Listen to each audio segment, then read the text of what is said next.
My name is Mason Hutchkins, and 6 months ago I was sitting on top of the world. Or at least I believed I was. It's strange how certainty works, how confidence shapes memory. When you are winning, the world feels soft, golden, almost scripted for your benefit. You start to believe the universe is tilting in your favor, bending itself to your will. You stop seeing cracks. You stop hearing warnings.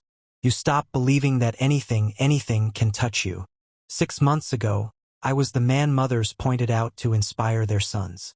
The man colleagues envied. The man people whispered about when motivation videos needed a face. I had the numbers. I had the look. I had the life. My net worth was $4.7 million, diversified across investment portfolios, business holdings, and properties arranged with the precision of trophies. I drove a silver Mercedes S-Class that shimmered like chrome melted into sculpture. A rolling declaration that I had made it. And my house, God, the house, a sprawling estate in Westlake Hills, crowned by stone and iron gates like something out of a movie. Hedges trimmed so perfectly they looked drawn with a ruler.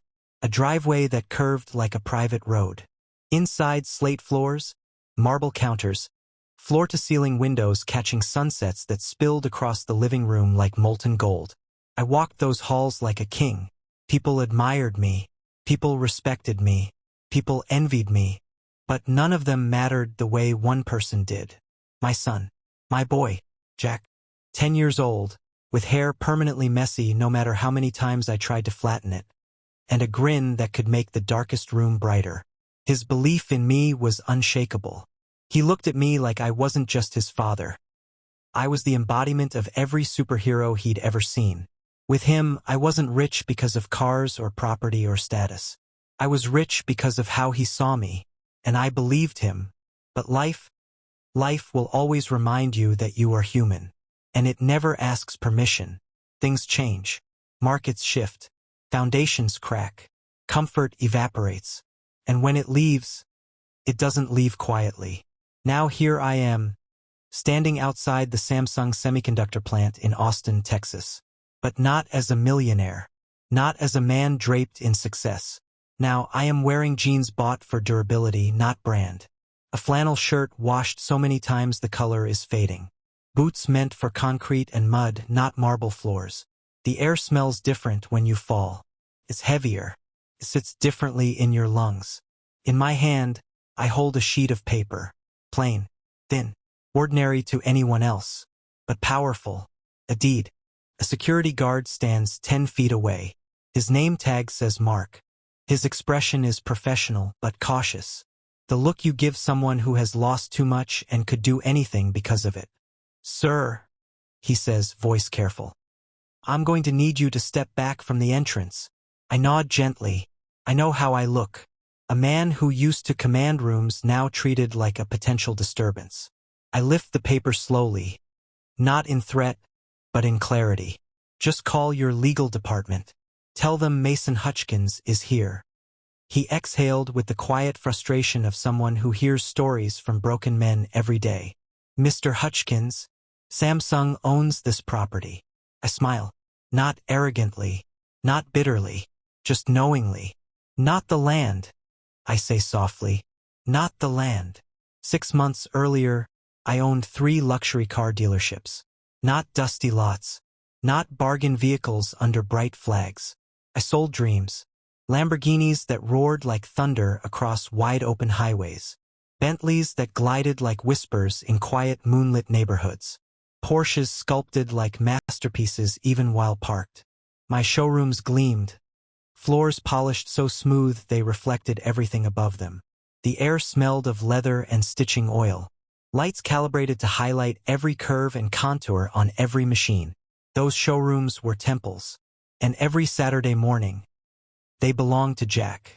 He would rush ahead of me, sneakers squeaking across the floor, jumping into supercars worth more than some people's homes, hands gripping steering wheels that nearly dwarfed him. One day, Dad, he'd shout, voice bright with certainty, I'm gonna run this place with you. And every time, I'd ruffle his hair and answer, I'm counting on it, buddy. And I meant it. I believed our future was guaranteed. I believed I had climbed high enough to never fall. But markets don't care about your confidence. Competition doesn't care about your narrative.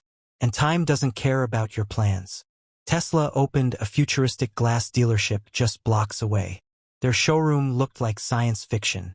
Their marketing was surgical. And while I was confident, too confident, I dismissed the threat. Sales slowed. Numbers shifted. Loans tightened. Payments missed. Inventory stalled. And debt doesn't arrive politely. It arrives like a flood.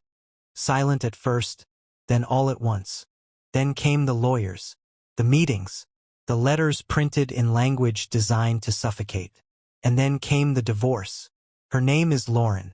Once, we danced barefoot in the kitchen, laughing at burnt pancakes and badly thrown popcorn. But pressure reveals people. And sometimes revelation is not kind. When the divorce finalized, she didn't scream. She didn't cry. She just looked at me, with tired certainty, and said, "Enjoy being broke, Mason." She took the house, the furniture, the stability, and custody of Jack. Just enough to break the foundation of my heart. I tried to stay strong. I tried to rebuild.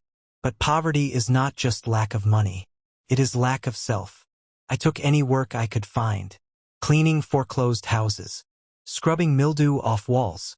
Vacuuming rugs in rooms that once held laughter and dinners and holidays. Those houses felt like corpses. And while cleaning one collapsing house, rotted wood, mold blooming across corners, windows cracked and sad, I found it. A rusted filing cabinet in a basement. Inside, documents. A trust. Signed by my grandfather, Arthur Hutchkins. He was a quiet man, schooled by time. He spoke in simple sentences but thought in decades. People said he wasted money buying land that would never be used. But it was the land Samsung built their plant on. They did not own the land. They leased it. And the lease payments had been collecting. Waiting. Growing. $47 million. My grandfather didn't leave me land. He left me leverage. So now, standing at Samsung's gates, the Blacktown car pulls up. A woman steps out. Tailored suit. Calm eyes sharpened by corporate war. Ms. Collins. Head of legal. Mr. Hutchkins. She says, "We've been expecting you." Inside, there is no anger. No arrogance. Just business. They need the land. I own the land. Contracts are signed.